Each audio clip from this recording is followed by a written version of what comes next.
Mexico var an an amzer. Setu jo e bet a hanon bep gwell ar mistis a zo aio. D'abord bote ganin un toun war an armistis. Da kentatout e ganin unan war a vro l'er mont ganet. Me zo ganet e pinzez. Pinzez zo pen a rivière. E pinzez pren so bet o a gendarmerie, o a post, me a post eo da daoule, a gendarmerie zo eo da daoule, me en dra zo a rivière n'eus gelle kas da daoule. Zo chom e pinzez. Setu. An toun ma zo begret e galek ga difikombo deus poenan, hag zo bet lakaet e brezhounek evel just gant sikour bras hervé, an avez sartou da ma. Ar vro e l'er mont ganet. E penaster alies brumatche, tre Castel Paola Montroules, varez viana zo kuzet, setu eno e mont ganet, e breizen ur vro kaerol, gant a bo bras vel barados,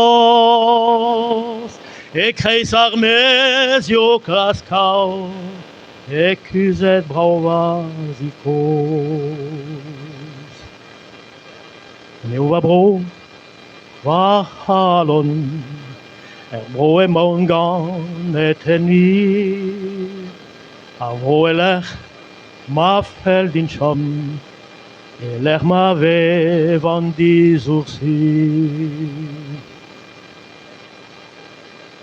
Et tompetek er broioù pell, hag en tual d'ar mor bras, e meus gwelet traoù sevel, gant neol tom a e d'ar bloaz.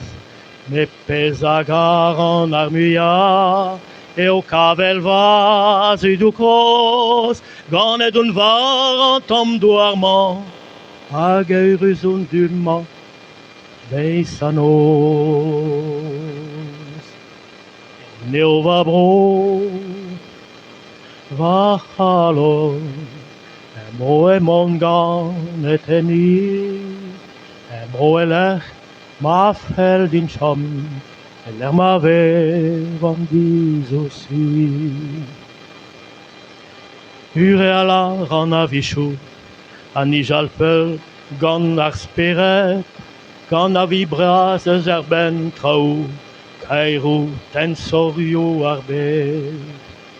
Men eus nentra e ben ken kaer, na ken precius evit an den, ur skeudenn e terouer, distrai a ran a taol a wer.